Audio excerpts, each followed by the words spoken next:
Buenos días, Ágape. Buenos días, mis hermanos en Cristo. Gracias por estar aquí. Bienvenida, mi hermana. Gracias por estar con nosotros. Qué día más feliz y qué día más hermoso. Estoy viendo de que está muy soleado, ¿verdad? Un día hermoso para, no solo para estar afuera, pero para estar aquí adentro, ¿verdad? Celebrándolo, dándole gracias a nuestro Señor por lo bueno que es con nosotros.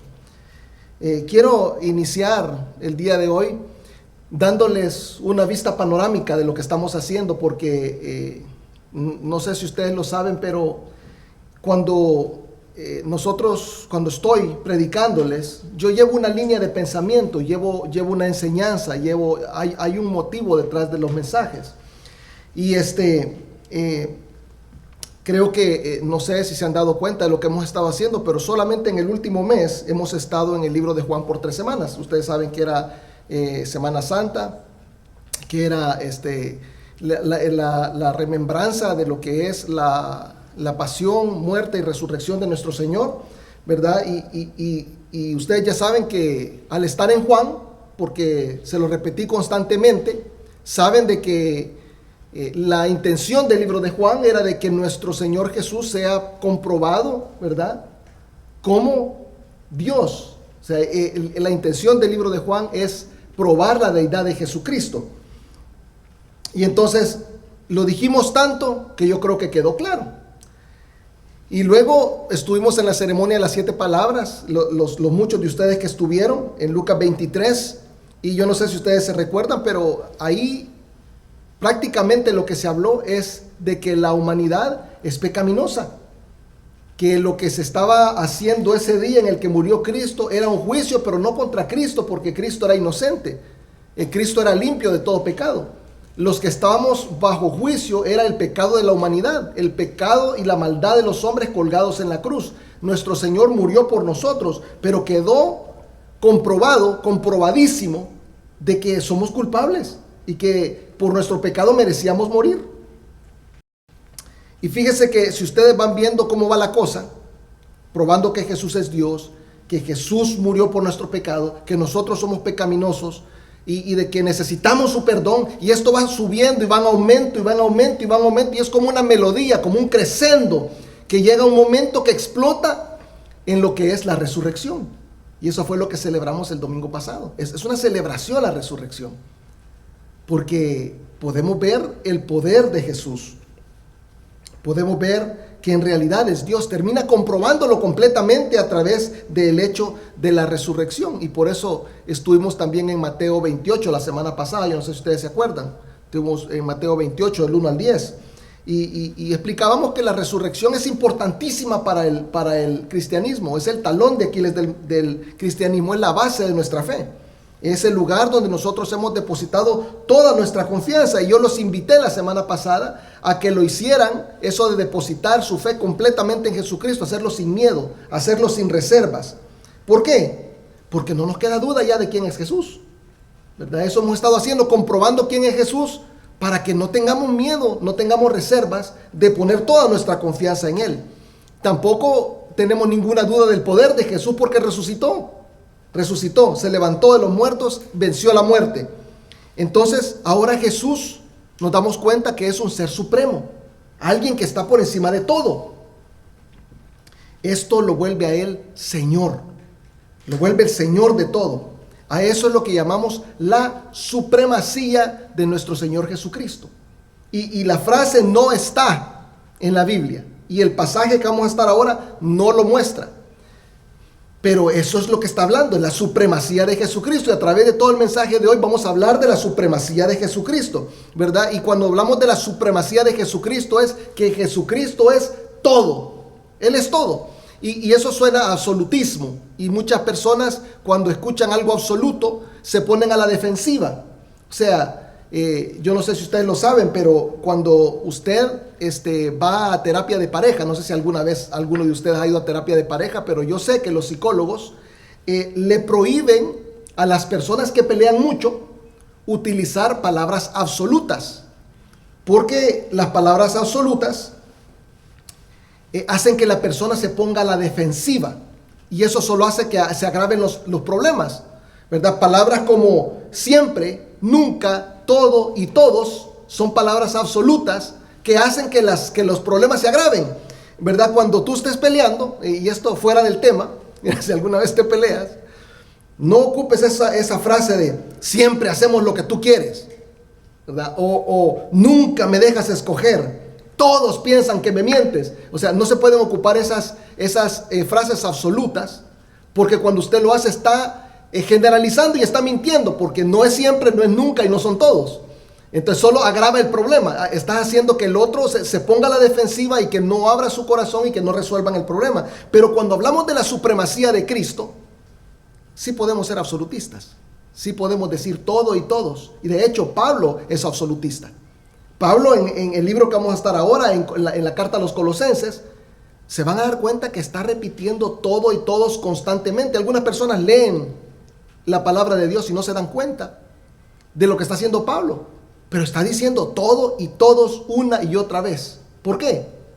Porque está siendo absolutista. Porque el Señor es absoluto. El Señor es supremo. Está por encima de todo y no hay vuelta de hoja. No hay cómo discutirlo. No hay argumento. No hay argumento. Entonces, vamos a leer este pasaje, que es un pasaje muy poderoso. Y es un pasaje que me pareció excelente. Vamos a comenzar dentro de poco con las cartas de Tito y Timoteo. Pero me pareció excelente ocuparlo exactamente después de Semana Santa, porque amarra todos los temas que nosotros hemos venido hablando. Es un pasaje que pareciera de que Pablo y yo nos pusimos de acuerdo. Muy excelente. Se nos va a hacer un poco fácil entenderlo, porque es un pasaje difícil, y lo van a ver al leerlo, se van a dar cuenta. Pero se les va a hacer un poco fácil, ¿saben por qué? Porque hemos venido discutiendo todas las cosas que ahí se hablan. Entonces se les va a hacer más fácil a ustedes entenderlo. El pasaje de hoy comienza precisamente donde nos quedamos la semana pasada.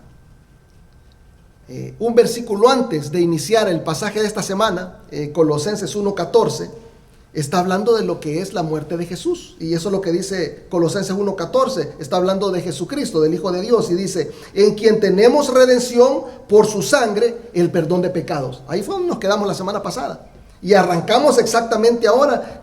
Pablo trae la misma línea de pensamiento y es un pasaje oportuno.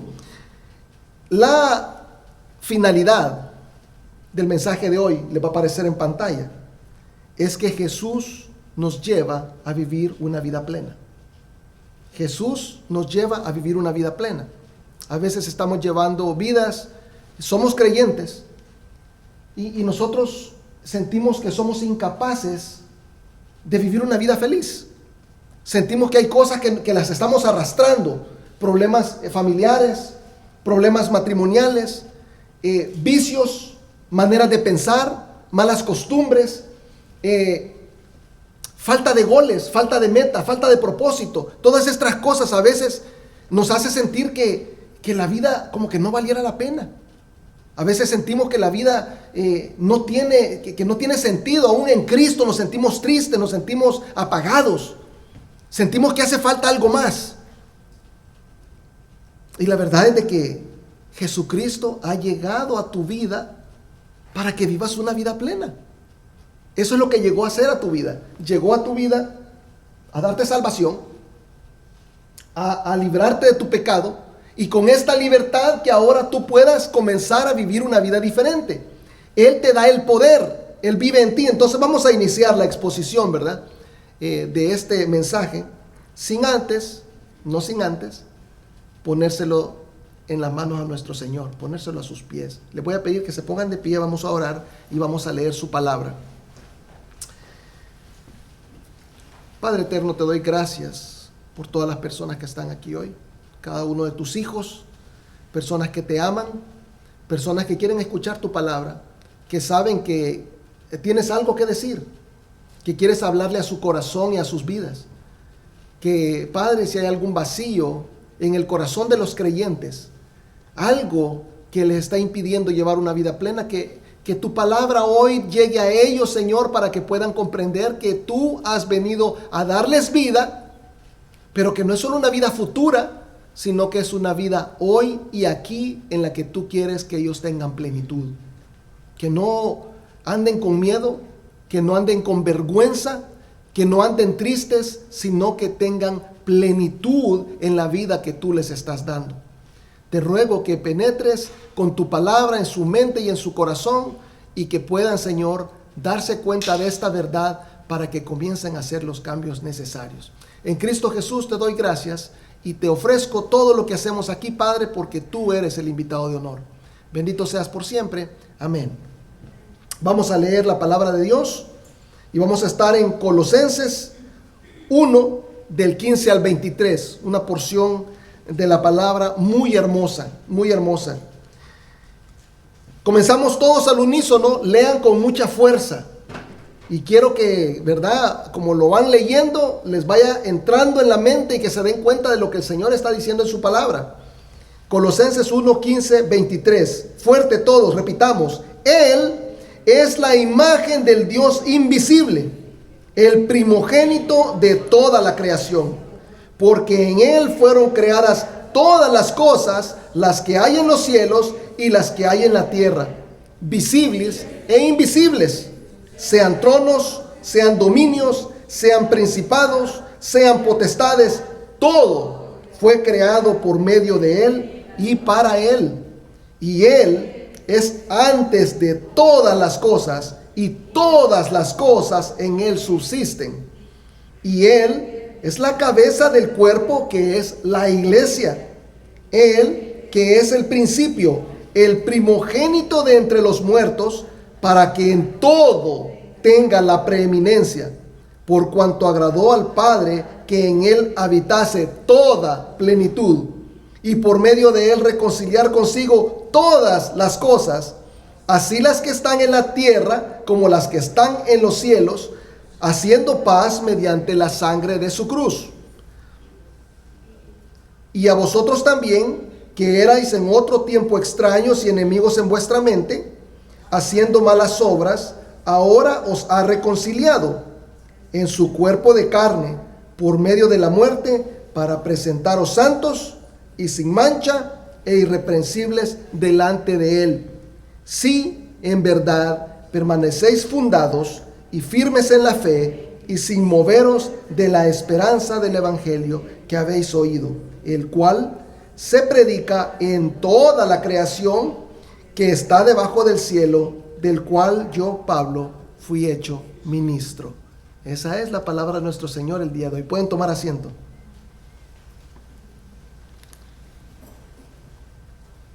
Si no lo entendieron muy bien, lo podemos leer de nuevo. Fíjese cómo comienza el versículo 15. Dice que Él es la imagen visible del Dios invisible. Qué increíble lo que Pablo está diciendo. Le voy a explicar brevemente cómo funciona esto, porque aquí como les digo, es un pasaje difícil, y este es uno de los pasajes que utilizan muchas personas para tratar de desvirtuar a nuestro Señor Jesucristo. Y voy a ir de una vez a la yugular. Fíjense, de un solo les voy a dar el pasaje que se ocupa contra para tratar de atacar a nuestro Señor Jesucristo.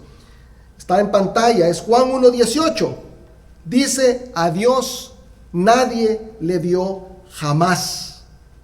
El unigénito Hijo que está en el seno del Padre, Él le ha dado a conocer. Este pasaje es como de doble filo, porque dice que a Dios nadie le vio jamás. Nunca nadie vio a Dios. Y fíjese, hay diferentes pasajes que dan la impresión de que dice de que hay gente que se ha visto a Dios. Por ejemplo, si usted busca en el Antiguo Testamento, en los primeros libros de la Biblia, en el Pentateuco, ustedes se van a dar cuenta de que dice de que Moisés hablaba cara a cara con el Señor. ¿Cómo vas a hablar cara a cara con alguien y no estás frente a esa persona? Pero que diga el Antiguo Testamento que Moisés habló cara a cara con el Señor, no quiere decir que lo estaba viendo. Y le voy a decir por qué. Yo sé que no lo vio. Estoy seguro que no lo vio. Y yo estoy seguro que no lo vio porque la palabra de Dios dice que más adelante ustedes se van a dar cuenta, si ustedes llegan a ese pasaje donde dice que Moisés habló cara a cara con Dios, más adelante Moisés le dice, quiero verte. Y el Señor le dice que solo le va a mostrar su gloria y su espalda. Y entonces el Señor le dice, nadie puede verme a mí y vivir. Entonces yo sé que Moisés no vio al Señor, no lo vio. Y entonces también vemos personas que tienen experiencias con Dios, que hablan con Dios. Moisés mismo habló con el Señor, vio una zarza que ardía, yo sé que la palabra zarza ya no se ocupa mucho, pero un arbusto, un bush, ¿verdad? O sea, un arbolito pequeño, estaba encendido en llamas y no se consumía y no se apagaba, y comenzó a hablarle a Moisés. Eso es lo que se le llama una teofanía. Es una representación visible de Dios, algo por medio de lo cual Dios habla con las personas. Y en el Antiguo Testamento se dieron muchas de esas teofanías. Hace unas semanas estuvimos siempre hablando en Juan, por eso les digo que este pasaje amarra todo. Estábamos hablando de la columna de fuego, ¿se recuerdan? La columna de fuego, ¿verdad? Porque Jesús era esa luz que ellos debían seguir, ¿verdad? Él decía, yo soy la luz del mundo. Era una teofanía esa columna de fuego. Era Dios, era la presencia de Dios, era una representación de Dios en la tierra, la cual los israelitas seguían de noche, una columna de fuego. En el día era una columna de humo. También miraban que el monte humeaba, ¿verdad? Cuando Moisés subía. Miraban luces, miraban diferentes cosas. Todas esas eran teofanías, eran cosas visibles, representaciones visibles de la presencia de Dios. Entonces, fíjese, otra vez la pregunta, porque esta es la pregunta. Si Jesús es Dios, porque eso es lo que hemos venido discutiendo, no tenemos duda de que Jesús es Dios, pero si Jesús es Dios, ¿cómo es que pudieron algunas personas ver su cara y no morir? ¿Cómo sucedió eso? ¿Cómo conciliamos eso? Porque eso confunde a algunos cristianos. Y esa es una cosa que si alguien se la trae y le dicen a usted, si así tú crees que Jesús es Dios, ¿verdad? Tú adoras a Jesucristo como deidad. ¿Y cómo es que dice la Biblia que si alguien le mira la cara a Dios, cae muerto? Y tú sabes que toda esta gente en el Nuevo Testamento, al principio, vieron a Jesús, lo vieron hacer milagros y no cayeron muertos. Eso quiere decir que Jesús no es Dios, ¿sí o no? Fíjese de que Jesucristo, en su forma humana, era también una representación temporal de Dios, no una representación permanente en la tierra. Se puede decir que Jesucristo también era una teofanía, que cuando se habla de Cristo en el Antiguo Testamento y en el Nuevo Testamento es una cristofanía, es la representación de Dios en la tierra. Y esto puede confundir a las personas. Yo creo que esto de ninguna manera es una prueba de que Jesús no sea Dios, ¿verdad? Luego en el versículo 15 dice que Él es el primogénito de la creación, y los testigos de Jehová le van a decir a usted, porque ellos vienen y tocan la puerta de su casa y no lo podemos evitar, ¿verdad? Y espero que no discutan con ellos, y espero que mejor no se metan a tratar de convencerles, porque ellos los entrenan de una manera que lo encajan en una cosa y no lo dejan salir de ahí. Entonces, si usted no sabe bien de lo que ellos están hablando, lo van a encajar ahí, y es una cosa que le va a causar una confusión. Es una confusión que es falsa. Ustedes pueden venir después, lo podemos platicar, le puedo explicar, y entonces se van a dar cuenta de que es una enseñanza falsa. Pero ellos dicen que por esta razón también que Jesús no es Dios, que Jesús es una creación. Pero primogénito, se lo voy a explicar ahora, no es una palabra que solamente quiere decir el primer hijo. En el Antiguo Testamento, primogénito se ocupaba de muchas maneras. Por ejemplo, fíjese, ustedes saben que Esaú le vendió la primogenitura a Isaac, ¿verdad? Lo sabemos. Le vendió la primogenitura a Isaac, y ahora Isaac era el primogénito, pero no era el primer hijo, era el segundo.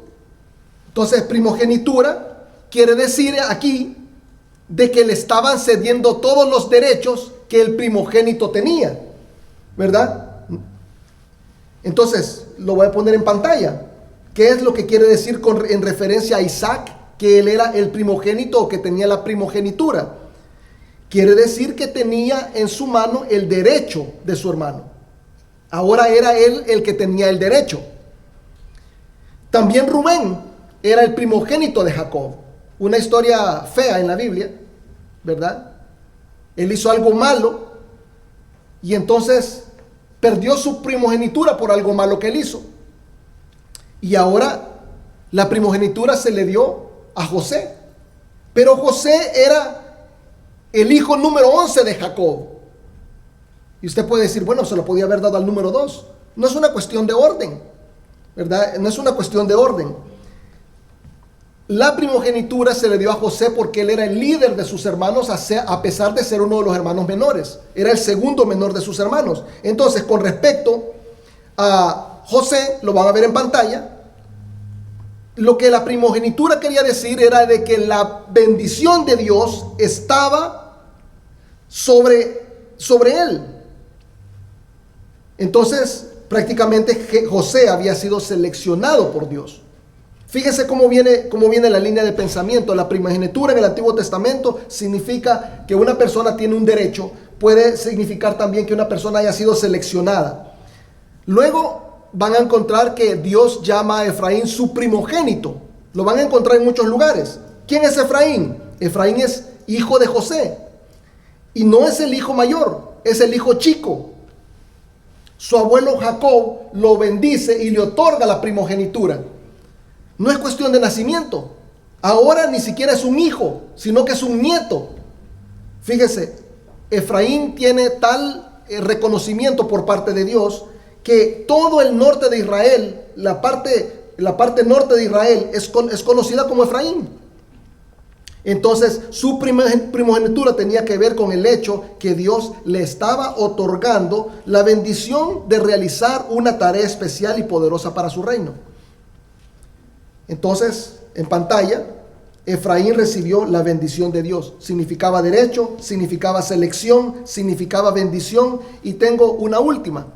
En el Salmos 89, 27 van a encontrar que Dios le llama primogénito a David. Y David tampoco es primogénito. David, y aquí ni siquiera estamos hablando de algo que su padre le estaba dando, está hablando de algo que Dios le está dando. David no es el primero de sus hermanos, es el séptimo de 8 hijos. Y fíjese que no era el más importante de sus hermanos tampoco. No era ni siquiera el líder, así como José, sino que era el que todos despreciaban. Era el que andaba todo el tiempo hediondo porque era el que criaba las ovejas de su papá. Sus hermanos eran todos guerreros, todos andaban uniformados, todos andaban en la guerra y este muchacho lo mantenían allá en el campo. Cuando Samuel llega a ungir al nuevo rey de Israel, ni siquiera está en la casa, ni siquiera pensaron en él.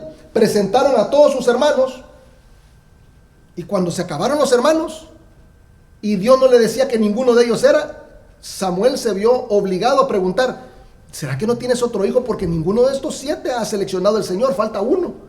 Dijo, sí, allá, manda a llamarlo, porque ese va a ser. Y realmente el que andaba allá, que no se acordaban, el que no presentaron, el que no era guapo, el que no era alto, a ese seleccionó el Señor. Ese fue el rey de Israel. Entonces, fíjese, era un siervo porque a su papá le servía cuidándole las cabras y las ovejas. Luego, cuando Saúl se le habían metido los demonios, él le servía a Saúl tocando el arpa. Era músico David, yo no sé si ustedes se acuerdan, le servía al rey.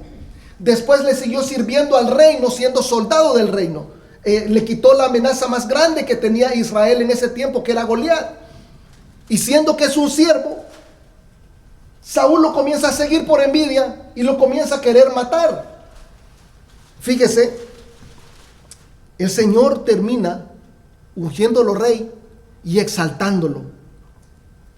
La primogenitura de este hombre significa que David es el siervo exaltado por Dios.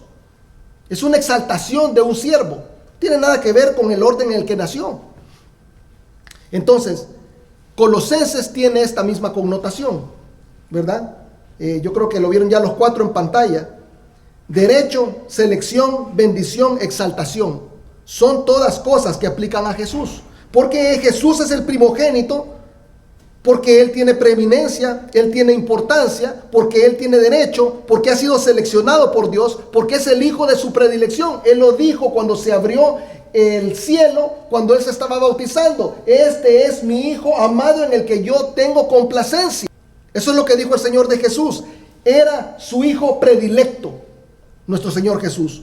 Él tenía su bendición. Él fue el que fue exaltado por encima de todo. Es el máximo en el orden jerárquico, ¿verdad? Todo esto es la supremacía de Jesucristo. Jesucristo está por encima de todo. Eso es lo que quiere decir que es el primogénito. No quiere decir de que sea alguien creado. Él es Dios. Él es Dios. Tal es su poder y superioridad que en Él fueron creadas todas las cosas. Mire, vamos a leer Colosenses 16. Dice, porque en Él fueron creadas todas las cosas, las que hay en los cielos, las que hay en la tierra, visibles e invisibles, tronos, dominios, principados, potestades, todo fue creado por medio de Él y para Él. Y Él es antes de todas las cosas, y todas las cosas en Él subsisten. Yo leo esto y me doy cuenta de la supremacía de Jesucristo. Él está por encima de todo. Todo fue creado por Él y para Él. De Él es todo. Pero me doy cuenta de una cosa bien curiosa en el versículo 17. Dice, Él es antes de todas las cosas. Y después dice, mire cómo dice ahí. Y todas las cosas en Él, ¿qué? ¿Cómo dice? Todas las cosas en Él. ¿Qué quiere decir eso? ¿Qué quiere decir que en Él todas las cosas subsisten? Les dije que era difícil. Dios no va a utilizar un humano para crear todo. Dios no va a exaltar a un humano a nivel de Dios. Dios no va a darle el control de todo a un humano. Y un humano no puede crear todo lo que Jesús creó. Y tampoco puede mantener la creación. Fíjese, Dios creó Jesús. Dios creó a través de Jesús a los ángeles, a los demonios, cielo, tierra, agua, bestias marinas, bestias que andan sobre la tierra, insectos, seres humanos. Todo creó Jesús. Y Jesús lo mantiene. Eso es lo que quiere decir que en Él subsisten las cosas. Todo es producto del poder creador de Jesucristo. Jesucristo es nuestro Dios. En Él todas las cosas subsisten. Yo lo busqué en el diccionario porque me llamó mucho la atención. ¿Qué es subsistir? Que las cosas sobreviven y se mantienen, es lo que dice el diccionario. O sea, en Jesucristo sobreviven y se mantienen las cosas. Jesucristo es quien mantiene todo. Jesucristo es quien hace que todo sobreviva. Yo digo, ¿cómo funciona esto? ¿Cómo funciona esto? ¿Cómo puedo explicar esto? Y fíjese de que comencé a buscar y encontré algo y me abrió los ojos y me pareció sorprendente. ¿Cómo es posible que sin Cristo la vida no es posible? No estoy hablando, fíjese, cuando dice que en Él las cosas subsisten, cualquiera puede agarrar la salida fácil y decir, es que está hablando de cosas espirituales. Entonces quiere decir que tú mueres y Él te da la vida eterna, entonces las cosas subsisten, permanecen. Pero no está hablando de cosas espirituales. Está hablando de cosas físicas. Está hablando de la creación para empezar. Está hablando de materia. Está hablando de cosas materiales. Entonces, no es solamente la vida eterna. No está hablando solamente del mundo después de este. Está hablando de la vida hoy. La vida que nosotros estamos viviendo. Fíjese de que yo no le voy a ser muy técnico en esto, porque yo no soy científico. Se lo voy a explicar a grandes rasgos y usted puede buscar y se va a dar cuenta que lo que le estoy diciendo es cierto, porque yo lo busqué mucho. Hay en el universo 4 fuerzas fundamentales. 4. Y creo que todas las conocemos. Es básico. La fuerza electromagnética, la fuerza de la gravedad, la fuerza fuerte y la fuerza débil. ¿verdad? De todas le voy a hablar solamente de una, de la fuerza fuerte, porque viene siendo la básica. Y como su nombre lo dice, es la fuerza más fuerte de todas esas fuerzas fundamentales, la fuerza fuerte. ¿Qué es lo que hace la fuerza fuerte? Yo no sé si ustedes cuando estaban chiquitos, porque yo sí lo hacía, ahí en mi país, donde todo lo desarman, ¿verdad? Y donde los niños les dan un juguete y el siguiente día no hay juguete, desarmábamos los radios. Y los radios tienen adentro imanes para los parlantes. ¿Sí sabían que los parlantes llevan imanes? Y el imán lo partíamos y quedaban varios pedazos. Pero si usted jugaba con los imanes, ¿quién jugó con magnetos cuando estaba pequeño? ¿Quién jugó con imanes? ¿Sí? ¿No se ha dado cuenta que hay imanes que usted los puede juntar, pero hay imanes que no los puede juntar? ¿Se han dado cuenta? Que hay unos que se atraen y hay unos que se repelen. ¿Sí se han dado cuenta de eso? ¿Saben por qué es eso? Es por la carga que tienen los imanes. Si la carga es positiva, va a atraer la carga negativa y ¡pum!, se juntan. Pero si los dos tienen carga positiva, usted los trata de juntar y los empuja y se rechazan. Fíjese de que los átomos, de lo que está formado todo, los elementos, todo, tienen en el núcleo protones. Y los protones, todo, tienen carga positiva. Es un enigma para los científicos que cómo es que si un protón con otro protón son positivos y la ley básica dice que los iguales se repelen, pero que los diferentes se atraen, ¿cómo es que los protones se mantienen juntos en un núcleo? ¿Por qué no revientan? ¿Por qué no se separan? Y ahí es donde viene a jugar la fuerza fuerte. La fuerza fuerte es la que hace que se mantengan unidas las cosas. La fuerza fuerte es lo que sostiene todo, lo que lo mantiene unido. La silla en la que está usted sentado, si no existiera la fuerza fuerte, se hace polvo. Si la fuerza fuerte no existiera, su Biblia se hace polvo. Si la fuerza fuerte, el teléfono con el que usted que tanto ama, se le hiciera polvo en la mano. ¿Y sabe qué? Sin la fuerza fuerte ni siquiera nosotros podríamos existir. Habría una explosión y desaparece todo. Fíjese que yo veo Colosenses 1:17 y me parece que nos está diciendo algo que los científicos no pueden explicar. Que en Jesucristo todas las cosas se mantienen juntas. Yo no estoy hablando de panteísmo, estoy hablando del poder del Hijo de Dios, de la supremacía de Jesús. Fíjese que Él es Dios y Él tiene poder. Y hay personas que todavía piensan de que no sanó enfermos, creen que no partió los panes, que no convirtió el agua en vino, que no levantó a personas de la muerte, que Él mismo no se levantó de la muerte. Pero Él es Dios. Y hay muchas cosas que a nosotros nos parecen increíbles, pero Él las puede hacer. ¿Por qué? Porque Él es Dios. Fíjese de que la supremacía de Jesús es tan grande que si Él soltara las cosas un segundo, todo desaparecería. Fíjese lo que dice la segunda de Pedro 3:10-12. Dice, pero el día del Señor, va a estar en pantalla, pero el día del Señor vendrá como ladrón en la noche. Está hablando del fin del mundo. Ponga atención a lo que está diciendo aquí. En el cual los cielos pasarán con grande estruendo y los elementos ardiendo serán deshechos y la tierra y las obras que en ella hay serán quemadas. Está hablando de destrucción, está hablando de elementos, está hablando de una explosión. Yo me pongo a pensar, si no hay fuerza fuerte, explota todo y agarra fuego.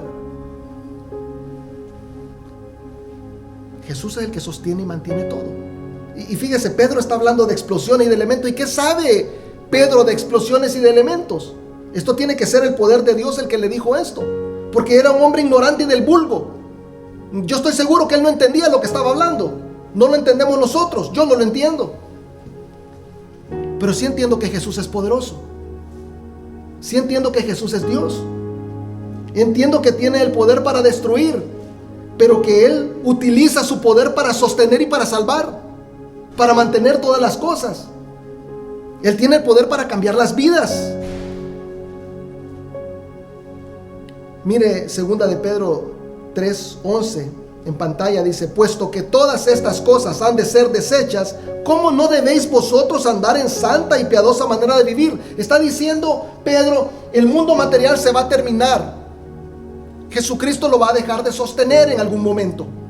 Y todo lo que les va a quedar a ustedes es el hecho de que ustedes creyeron en Cristo. Cambien su manera de vivir.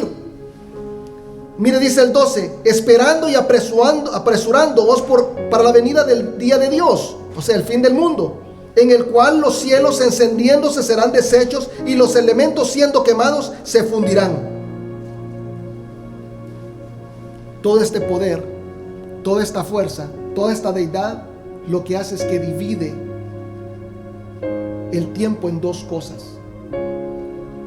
Jesucristo llegó a la tierra y dividió el tiempo en antes de Cristo y después de Cristo.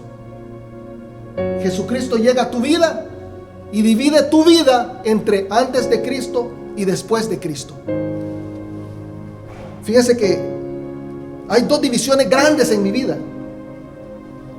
La más grande es antes de Cristo y después de Cristo. La segunda división importante en mi vida es antes de Gisela y después de Gisela. Fíjese de que antes de que yo me encontrara con mi esposa, yo llevaba una vida bien desordenada.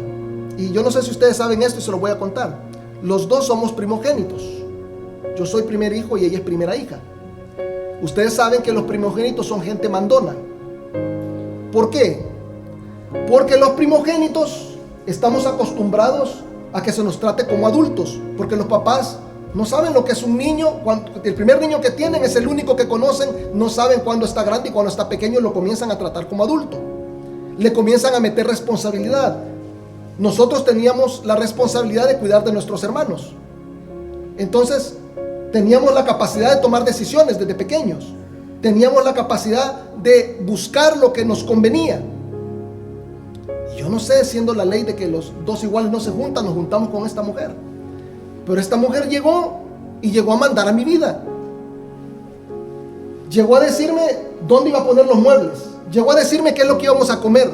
Llegó a decirme a tal hora ya no es conveniente que salgamos. Ya no es conveniente que andes haciendo lo que estás haciendo. Ya no es conveniente que digas lo que decís. Ya no es conveniente que pensés como pensás.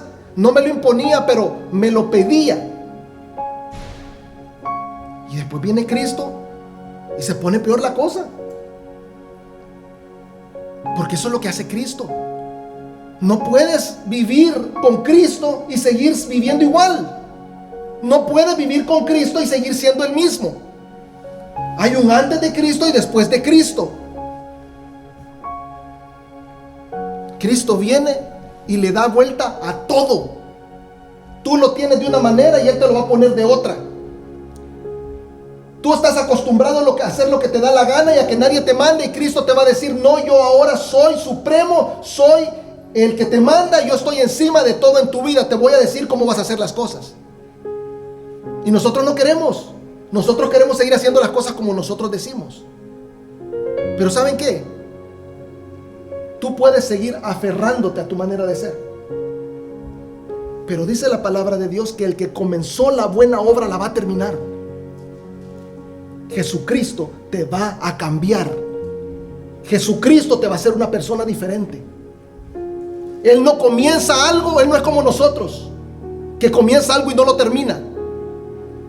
Jesucristo va a llegar a tu vida y ha llegado a tu vida y le va a dar vuelta a todo y lo va a poner en orden y no, tal vez no te guste al principio, pero te vas a acostumbrar y vas a ser una persona diferente. Jesucristo ha llegado a tu vida a reinar.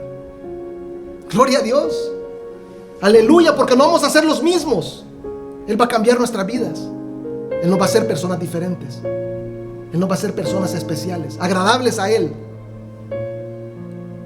Él ha venido porque en tu vida quiere que los cambios te lleven a vivirla plenamente.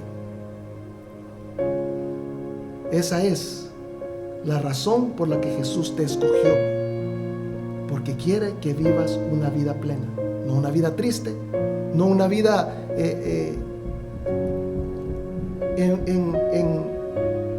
no una vida en la que estás derrotado, en la que estás con vicios, en la que estás hablando de una manera que tú dices que yo soy cristiano, no sé por qué sigo hablando así.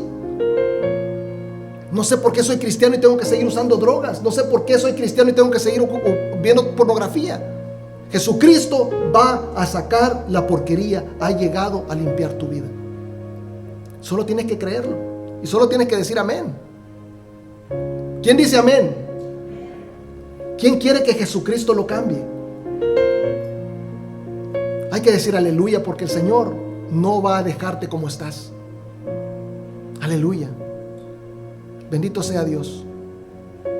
Él va a seguir haciendo cambios en tu vida y vas a vivir una vida diferente, porque eso es lo que vino a hacer Él en tu vida. Vamos a orar. Padre eterno, te doy gracias por tu Hijo Jesucristo. Te doy gracias por su supremacía, porque en todo y en todos los que creen en Él, Él es el que manda.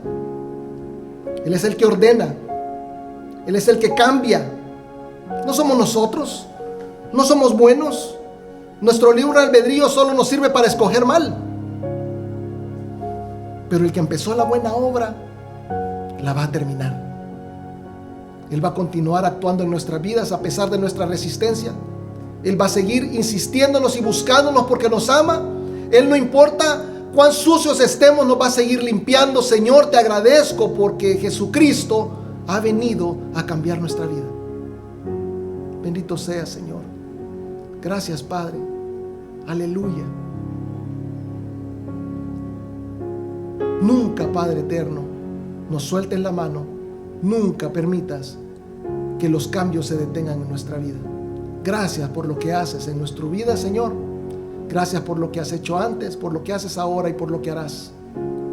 Te pido por todos aquellos que no han creído en ti, que vengan en algún momento a creer en ti y amarte, porque, Padre, necesitan de ti en su vida para que vivan una vida ordenada y plena.